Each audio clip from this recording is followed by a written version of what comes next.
সেই অনুভূতিটাই ভীষণ সুন্দর যে ভোরবেলা প্রথম মাতৃদর্শন করলাম। ঠাকুর শ্রী রামকৃষ্ণের জন্মস্থান হুগলির কামারপুকুরের পাশাপাশি তার সহধর্মিণী সারদা দেবীর জন্মস্থান বাঁকুড়া জয়রামবাটি মাতৃমন্দিরে প্রথা মেনে বছরের প্রথম দিন উদযাপিত হচ্ছে কল্পতরু উৎসব। সোমবার সকাল থেকে ভক্তদের ঢল নেমেছে। শ্রী শ্রী মাতৃমন্দিরে চলছে বিশেষ মঙ্গলারতি।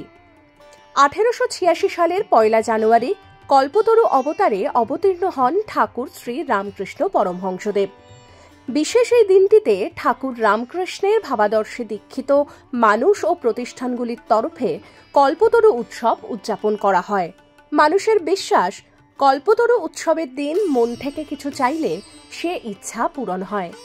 বছরের প্রথম দিনটা সবাই আমরা চেষ্টা করব পজিটিভলি স্টার্ট করার, তাই সেই সমস্ত জায়গা যেখান থেকে আমরা একটা পজিটিভ ভাইব পাবো, আমরা সেই সমস্ত জায়গাগুলোতে আসার চেষ্টা করি, সেটা দিয়েই শুরু করার চেষ্টা করি।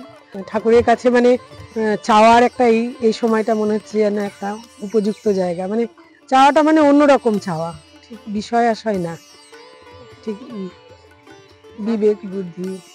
ডাউনলোড করুন এই সময় অ্যাপ iOS ও অ্যান্ড্রয়েডের জন্য।